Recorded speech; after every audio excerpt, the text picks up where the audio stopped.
leaders of the world. Welcome to Spread Love in Organizations, a podcast for purpose-driven healthcare leaders striving to make life better around the world by leading their teams with genuine care, servant leadership, and love. I'm Naji, your host for this episode from our new series focused on us as leaders.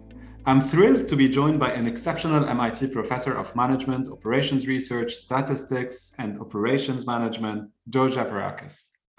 Georgia teaches courses and performs research in analytics, optimization, machine learning with applications in pricing, revenue management, supply chain, transportation, energy, and healthcare. I had the privilege to be her student the past semester. And not only I learned about data models and decisions, but I really learned lessons around leadership from her as much. In her research, Georgia investigates the theory and practice of analytics and its role in operations problems. She has received numerous awards and has several prestigious publications. Currently, Georgia serves as co-director of the Operations Research Center and the Council for the College of Computing and faculty director of the Executive MBA program at MIT Sloan. I'll never be able to share all her incredible work and impact she has done, so I'll stop here and we'll listen to her. I'm just so excited, Georgia, to have you with me today. Hello, Naj. Thank you very much for inviting me. Nice to see you. Georgia, before going into the world of data and leadership, I really would love to learn more about your personal story and journey becoming the great MIT professor you are today. So I was actually born in the south of Greece, in the island of Crete. I came from what I would call a very academic family that starts from my father, who right before the Second World War started, he was in Switzerland doing his master's degree in civil engineering and studying earthquakes. Unfortunately, because of the war, he had to come back and he had to serve the army for 5 years. So the dream of his to pursue graduate studies did not work out. But as a result, both my brother and I, he basically instilled in us the passion to basically study and be academics. And so both my brother and I are professors in the US in different universities, myself in what I would call applied math in business or analytics, and my brother in physics. So I would say in short, I'm trying to say that this is all because of how our father inspired us. Oh, that's awesome. And I've seen you're talking about how you get into MIT academics and well, all the amazing work you've done so far and still doing there. And before going, more into the data, I've seen you leading your team, the PhD team that you have during the sessions that we had and the course. And it was really amazing to watch you, like truly how you led the team, how you value them, how you brought them in front of the class. For me, I really felt it's practically a real team. It's a one team that is doing this. So can you share a little bit your leadership beliefs and your leadership journey and how you ended up in academia and building really strong teams with your students?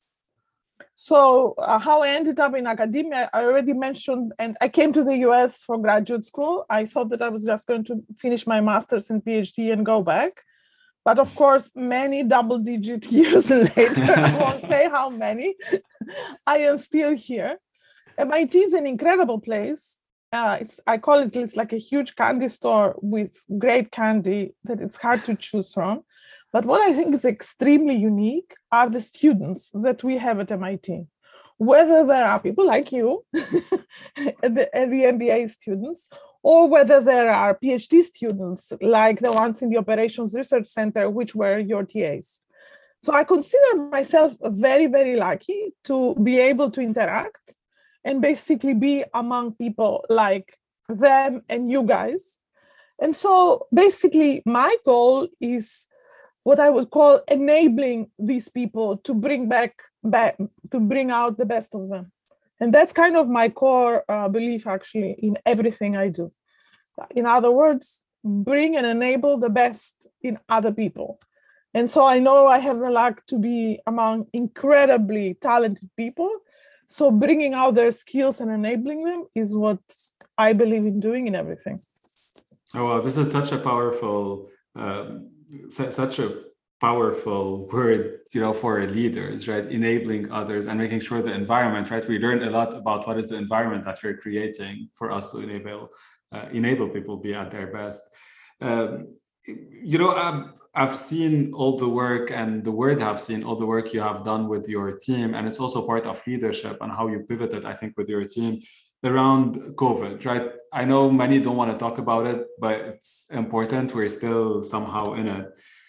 Can you share a little bit with us how you took your team into modeling all that was happening in COVID and ultimately the impact that you are having on policies now with the data and model? I think it's a beautiful example on how you can take data and do something actionable about it. And it's a great also leadership lesson I'm sure you had as things were unveiling during the pandemic. So I would say basically that when the pandemic started and we all had to go very quickly virtually, the first thing that I wanted to do is to create community actually with my students. And we have been working on many different types of algorithms with subgroups of my students. So I thought in order for them to not feel isolated and so forth, it would be great to create community and see how we can do something good with everything we were doing that were, for example, for the retail space or somewhere for basically other healthcare applications. And that's how this journey actually got started. We tried to basically find data sources, and actually there was an EMBA student at the time that also was involved in the team, because he contacted me and he told me, hey, I would like to be involved as well. So that's how the discussions got started. The next step that happened, and since we were doing this, and we then got contacted by MIT Quest for Intelligence, which is sort of the AI arm of MIT that sits, it brings together many parts of MIT as it comes to AI. And they noticed that we were starting to do this work. And so they said, well, maybe you can help us because we are trying to understand how cases, how deaths and so forth will evolve. And that will also help us to reopen MIT. So now, what was just about community building and about let's make our work mean something, it became something that was sort of more tangible. It was like, okay, let's see how we can help MIT understand the evolution of cases, the evolution of deaths in different states and counties in the United States, and in particular Massachusetts, because if we understand what's happening in Massachusetts, MIT can now make decisions about different measures they could impose in order to make things work. Because as you know, MIT believed that the in-person experience is something very important. Everybody knew that this is not going to be perfect, but it's better than just being all virtual with no in-person component. And so we thought it would be great to basically help them do that. It was a lot of hard work. And again, I give all the credit to the students because they worked tirelessly and very excited. They had ownership of this. This was their baby. And I was lucky to be part of that conversation.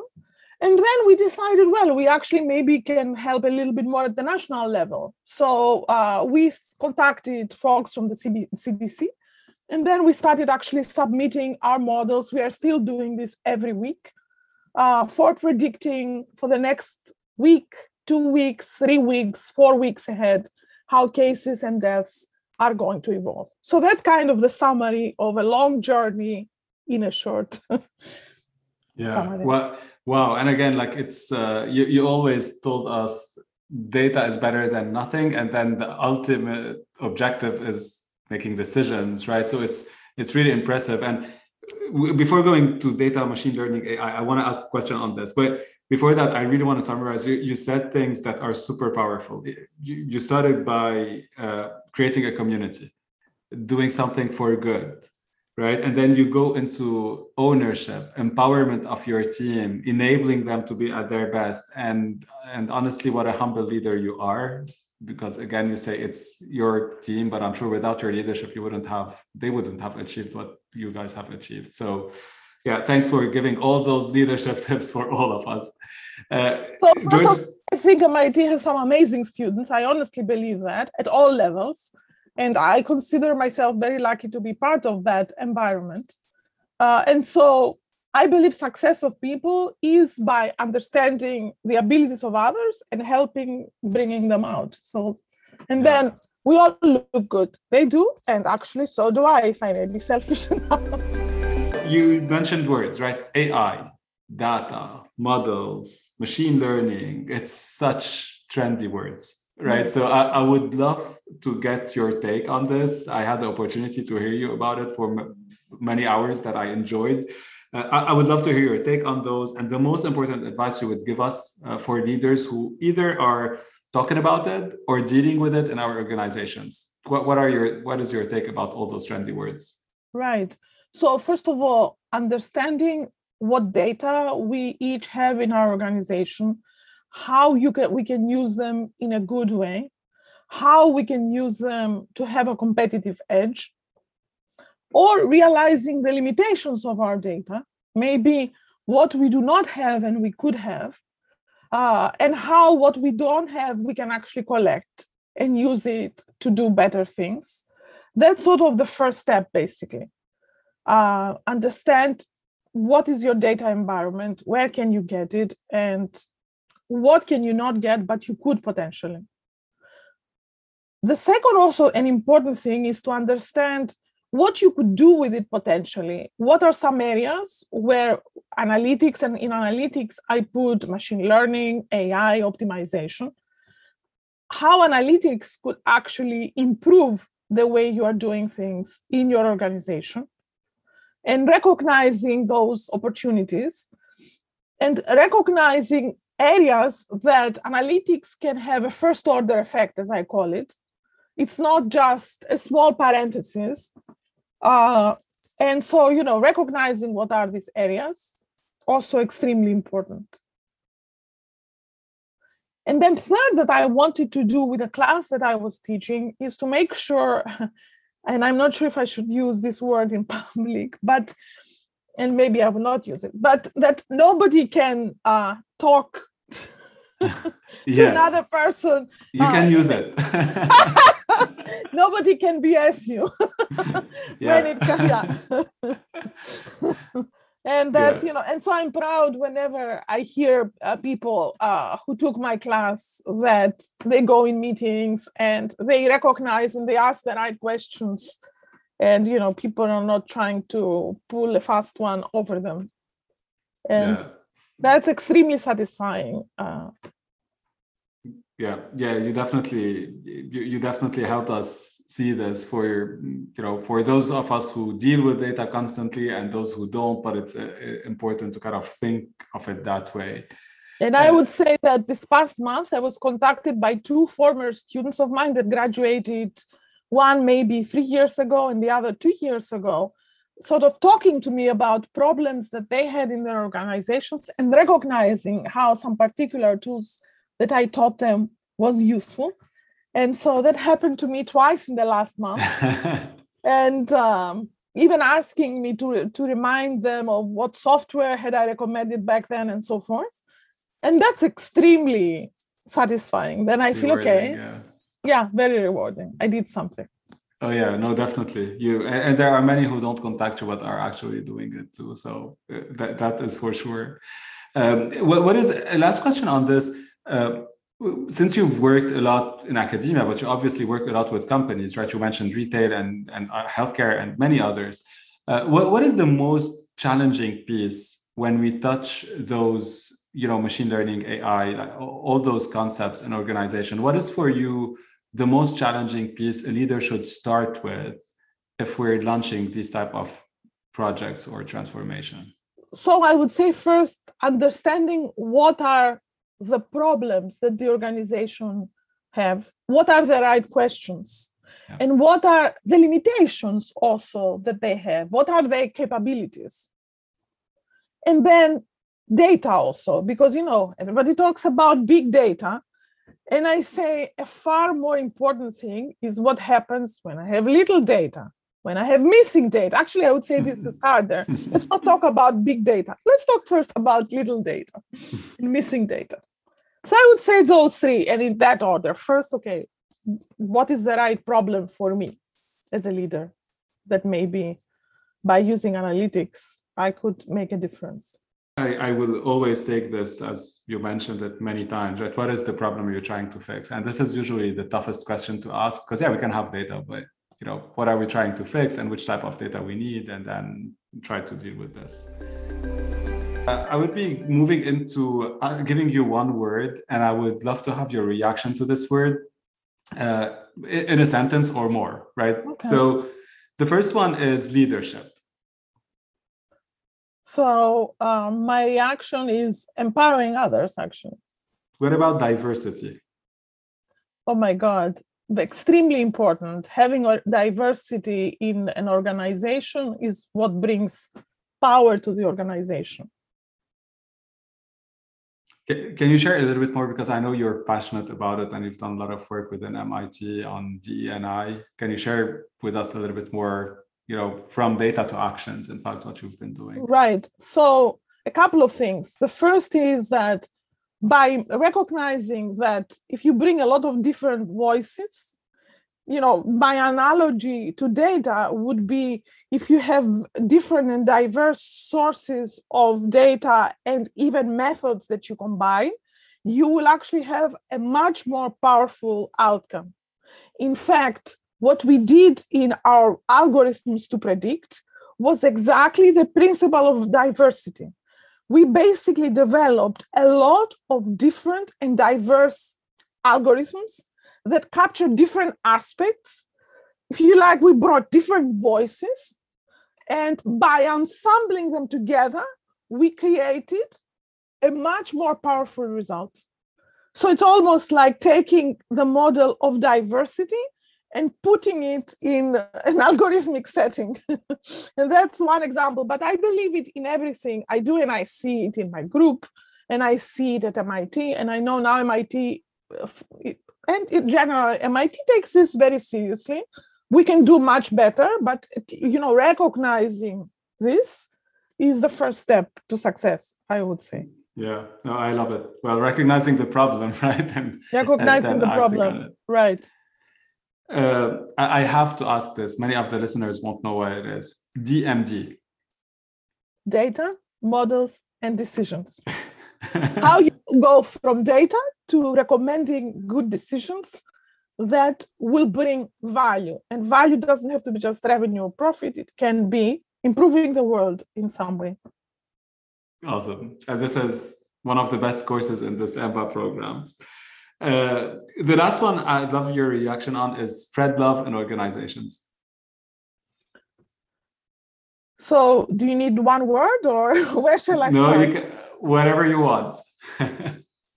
Spread love, I would say basically feeling compassion and trying to understand other people in the organization so that you can embrace others and you can embrace the diversity or the lack thereof of an organization, and then bring diversity to the organization.